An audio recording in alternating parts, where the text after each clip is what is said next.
Thousands of people around the world are being quarantined as governments scramble to keep the virus from spreading. In China, thousands were forced into mass quarantine centers. In Italy, entire cities and towns were put on lockdown, effectively putting an estimated 100,000 under quarantine. In the United States, quarantines are in place for some first responders who helped infected patients at a Seattle area nursing home, or attendees of a New York bar mitzvah. But while the spreading quarantines might feel unprecedented, this is not the first time they've been used to stop the spread of a deadly virus. The word, and the practice, has a dark and complex history that goes back to the Middle Ages. Bubonic plague in Venice, 14th century. The word quarantine itself is derived from the French word quarantaine, which means about 40, according to Merriam-Webster. The word was first used in English in 1617 to refer to the 40 days a ship suspected of carrying a contagious disease was held in isolation offshore. But the first instance of the institutionalized practice of quarantine came much earlier, in the 14th century, according to the CDC. The bubonic plague, or so-called Black Death, devastated Europe from 1347 to 1352, killing an estimated 20 million people. When the plague started spreading in 1347 in Venice, Italy, ports started turning away ships suspected of coming from infected areas. By the following year, authorities in Venice became the first to formalize the protective action.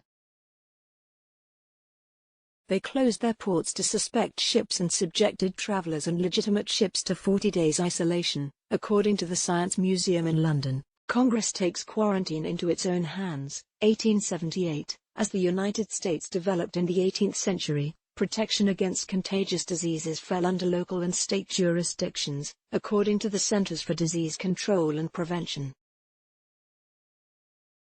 After a 1793 yellow fever epidemic struck Philadelphia and killed 5,000, the city built a quarantine station called the Lazaretto along the Delaware River that occupied 10 acres, according to PBS.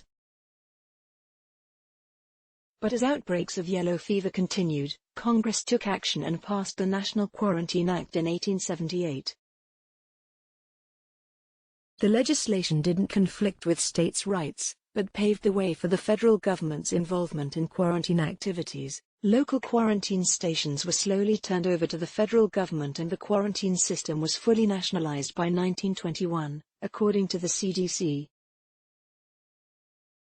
Court rules quarantine of Chinese was racist. 1900. In March 1900, Chick Jin, the Chinese owner of a lumberyard, died of bubonic plague in the Chinese quarter of San Francisco, according to PBS. Authorities immediately cordoned off the 15-block neighborhood, quarantining about 25,000 Chinese residents and closing businesses owned by people who weren't white.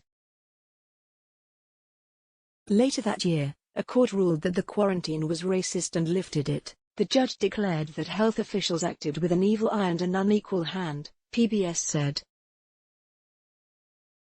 A bubonic plague epidemic, 1901 in Cape Town, South Africa. In 1901, an epidemic of bubonic plague forced almost all of the city's black African population into a quarantine camp. This camp and practice of eviction would become part of the blueprint for future forced removals and the model for South African racially segregated townships in the lead-up and during the era of apartheid. Alexandra White, an assistant professor of sociology and history of medicine at Johns Hopkins University, told CNN.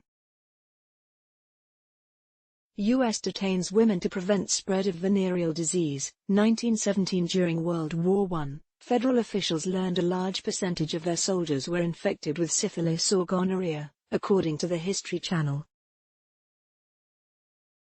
Close to 20,000 women, most of them infected with venereal diseases, were incarcerated or detained without being formally charged with a crime, according to the New York Times.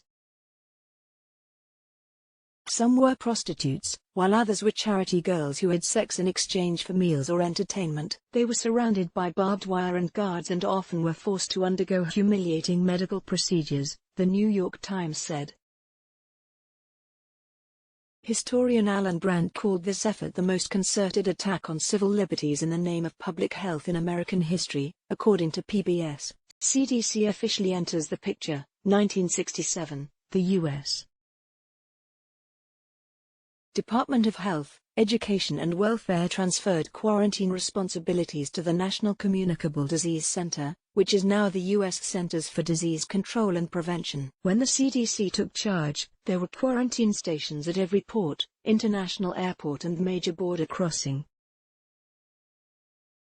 In the 1970s, the CDC cut the number of quarantine stations from 55 to 8 because infectious diseases were thought to be a thing of the past, according to CDC. But following the September 11 terrorist attacks that sparked fears about bioterrorism, then the 2003 SARS outbreak, quarantine stations were increased to 20. The lesson to be learned today: quarantine is one of the most aggressive responses to an epidemic a government can take, according to White, the Johns Hopkins medical historian.